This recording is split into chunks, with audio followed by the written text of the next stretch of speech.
नमस्कार साथियों। वर्तमान समय में एक विषय को लेकर देश भर में काफ़ी चर्चा है। वो है महाराजा संग्राम सिंह, जिनको कि हम लोग राणा सांगा के नाम से जानते हैं। एक लोकसभा में किसी सांसद ने अपना अधकुचरा ज्ञान परोस करके जिस तरह राणा सांगा के लिए बोला, उससे एक वर्ग विशेष में विशेष रोष है। आज हम इस विषय को लेकर चर्चा करेंगे। हमारे साथ हैं इतिहास के अच्छे जानकार हैं पूर्व विधायक डॉक्टर अरुण मेहरोत्रा जी। इनसे चर्चा करने के लिए विशेष मन ये हुआ क्योंकि पता चला कि राणा सांगा की मृत्यु कालपी में हुई थी। कालपी में उनकी मृत्यु कब हुई, राणा सांगा कौन थे, किससे लड़ाइयाँ लड़ी, क्या हुआ, इसके बारे में हम जानना चाहते हैं। स्वागत करते हैं डॉक्टर अरुण मेहरोत्रा जी का। सर बताएं, राणा सांगा का इस समय बहुत चर्चा चल रही है। आप इतिहास के बारे में काफ़ी कुछ जानकारी रखते हैं, पढ़ते रहते हो, बताते रहते हैं। कालपी का संबंध राणा सांगा से क्या है और राणा सांगा का जन्म कहाँ हुआ था, क्या थे, थोड़ा आप इसको विस्तार से बताएं डॉक्टर मेहरोत्रा जी। धन्यवाद। राणा सांगा का इतिहास कालपी के साथ जुड़ा हुआ है। मैंने अपने पूर्वजों, अपने पिताजी, हमारे जिन्हें पारिवारिक हम लोग बाबा कहते थे, पंडित श्री प्रकाश जैतली, उनके मुंह से बराबर उनके विषय में सुना है।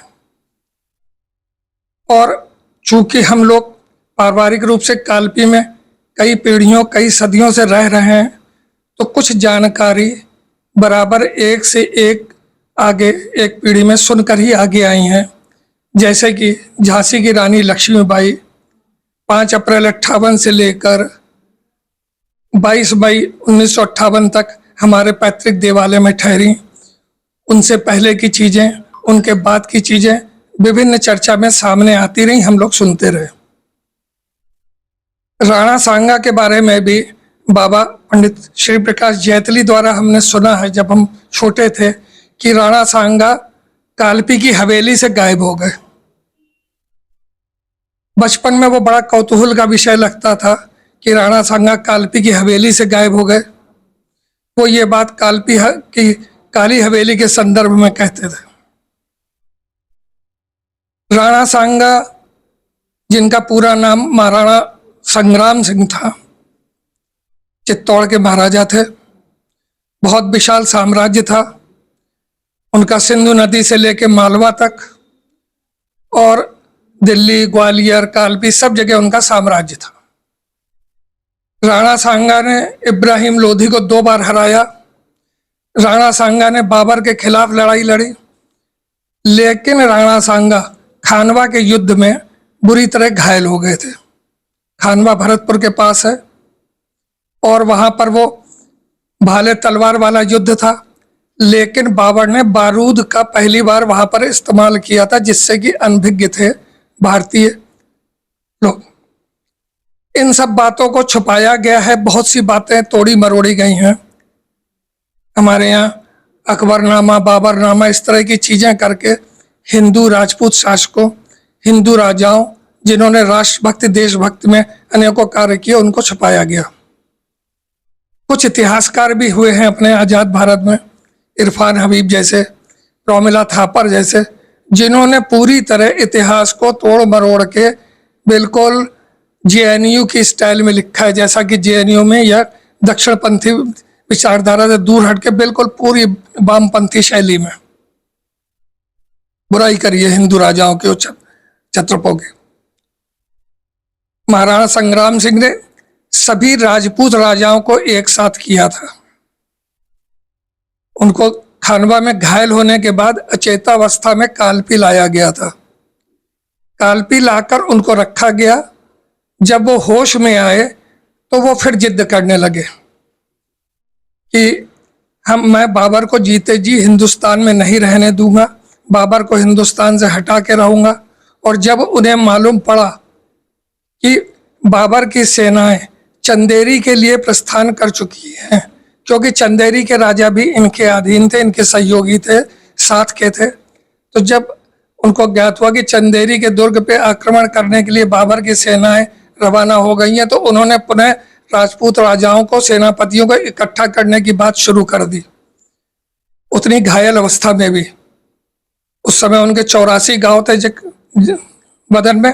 हम लोग अभी भी कहते हैं जिसके बहुत फ्रैक्चर हो जाते हैं, बहुत सी चोट लग जाती है, कह रहे राणा सांगा हो क्या। उसके बावजूद उन्होंने वीरता का परिचय देते हुए फिर से युद्ध के लिए तैयारी शुरू करी। उस समय उनके विश्वास पात्रों में से किसी एक ने उनके साथ विश्वासघात करा और राणा सांगा को जहर दे दिया गया। जहर देने के बाद रातों रात उनके शव को कालपी से गायब कर दिया गया और एरश में ले जाकर उनका अंतिम संस्कार किया गया। वहां से भस्म ले जाकर चित्तौड़ में उनकी स्मृति बनवाई गई, छतरी बनवाई गई। राणा सांगा का ये इतिहास हम लोगों को सुनने को भी आया है और कहीं कहीं पर इसमें आया। लेकिन मुख्य बात यह है कि कालपी में उनका प्रवास रहा, उनका इलाज हुआ, कालपी में उनकी मृत्यु हुई, ये निश्चित तौर पर सिद्ध है, इतिहासकारों का मानना है।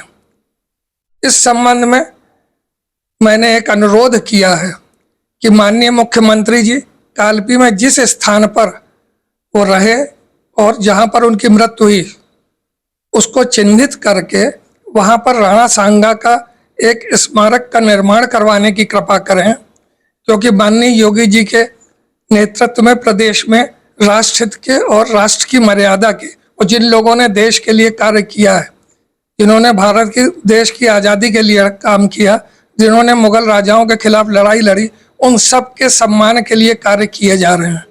तो माननीय मुख्यमंत्री जी से अनुरोध है मेरा कि उसको चिन्हित करें और वहां पर स्मारक का निर्माण करें। धन्यवाद। बहुत बहुत धन्यवाद डॉक्टर साहब, आपने जो जानकारी दी, वाकई में इस जानकारी से हम लोग अनभिज्ञ थे, मगर ये इतिहास है, एकदम सत्य है। आपकी बात का मैं भी समर्थन करता हूँ और माननीय मुख्यमंत्री योगी आदित्यनाथ से मैं अपने चैनल के माध्यम से ये बताना चाहता हूँ कि कालपी का बहुत ही गौरवशाली इतिहास है। 11वीं शताब्दी से लेकर कई मुगल राजाओं ने, दिल्ली सल्तनत ने, चंदेलों ने, बुंदेलों ने, कई महान ऐसे राजा हुए जो हमेशा कालपी को जीतने के लिए लालायत रहते थे। कालपी एक व्यापारिक और धार्मिक नगरी है।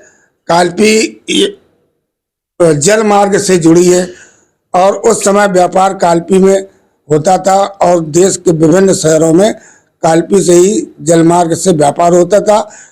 और इसके संबंध में मैं डॉक्टर साहब से पूछना चाहूँगा, सर कालपी के इतिहास के बारे में थोड़ा बहुत कुछ बताएं।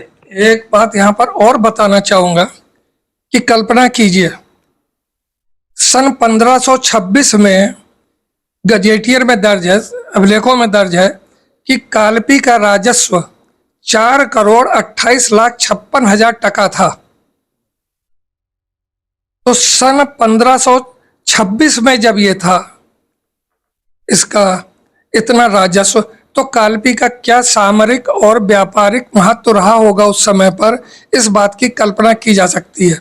इसीलिए हर कोई कालपी पे शासन चाहता था, कालपी पे आक्रमण करता था, चाहे विदेशी हो, चाहे मुगल हो, चाहे उत्तर का राजा हो, चाहे दक्षिण का।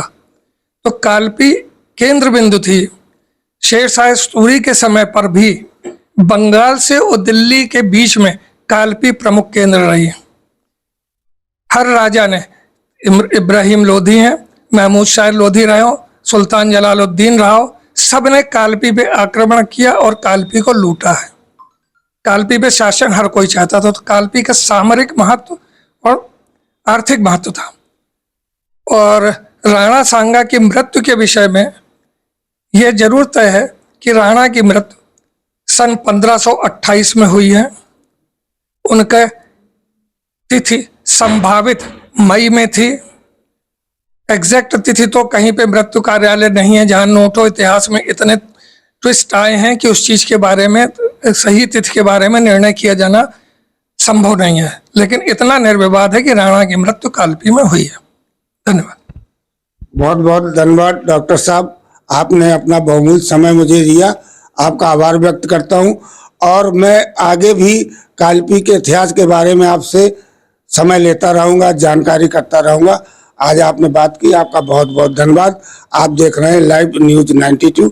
मैं हूं मनोज पांडे अनुराग पंडित के साथ।